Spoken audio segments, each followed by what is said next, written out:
This is one for student nurses. Online nursing education for student nurses. 1SM. My blood pressure is 126 over 72. What do those numbers mean? What if a nurse says to you, oh, your top number's a little high? What's the difference between the top number and the bottom number? To understand what this means, we need to talk about the heart and the pumping action of the heart. The heart pumps, then it rests. It pumps, then it rests, right? Pumps, and it rests. When the heart is pumping, it's in what we call systole, right? That's the systolic phase of the heart is pumping, right? And then it rests. That's diastole, right?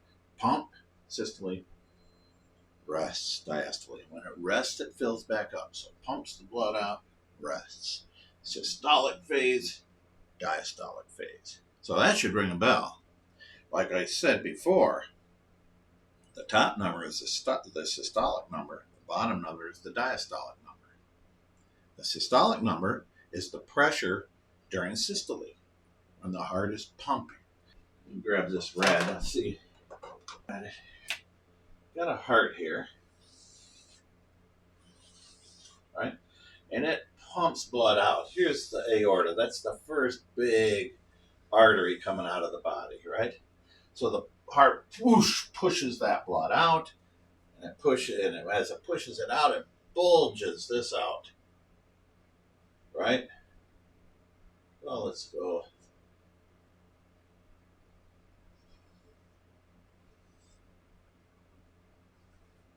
I'm just kind of drawing what happens here.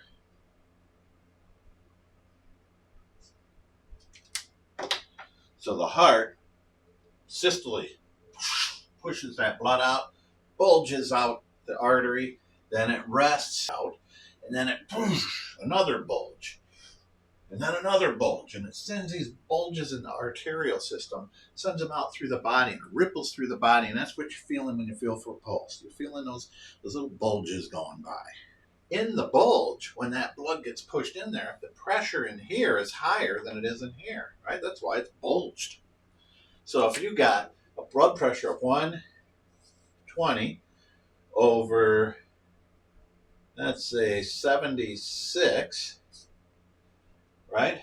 Your pressure in here is 120. The pressure in this part here is less, of course. It's 76. So that's what those numbers represent, right? So right here, your systolic number, the top number, is 120. Your diastolic number, the bottom number, is 76. That's where your blood pressure numbers come from, and that's why you have two of them. One that's a higher pressure and one that's a lower pressure. Sometimes we want to know the mean arterial pressure. They call it the MAP. Mean arterial pressure. The MAP, the MAP, right? So what that is it's kind of an average pressure. And the reason that's important is when you get down in the small arteries, that's what's perfusing. That's what's getting into all of your organs and your ability to perfuse your brain and your kidneys, your liver, right? In order to perfuse those things, you want to have a certain average pressure, because you get down into those small arteries, it's kind of averaged out. It's get rid of the bulges. You don't have that spurting anymore. You do in the big arteries, if you cut and you get a major artery, you get the spurting, right? But when you cut down in the capillaries, it's just an oozing of that blood. It still has some pressure behind it. It's got an average pressure, right? Instead of it's just got an average pressure, and that's your mean arterial pressure. And you want it to be over about 65, right? Since how do you figure that out? Well, normally if you want to figure out an average, you just add the two numbers together, the 76 plus the 120, and divide it by 2, right? That's not what we're doing here. What we do here, because you're in diastole, the resting phase, twice as long as you're in systole, right? The heart pumps, rests, pumps, rests. right? So it's using twice as much time to rest as it does to pump. So because of that, what you do to figure out your mean arterial pressure is you go 120 plus 76 plus 76 divided by 3. And that will give you your mean arterial pressure. So you go 120 plus, as it was 76 plus 76 equals 272 divided by 3 equals 90.6. That's a really good mean arterial pressure. Now, you won't ever have to figure that out. At least I don't think you will. Because every one of your blood pressure monitors has that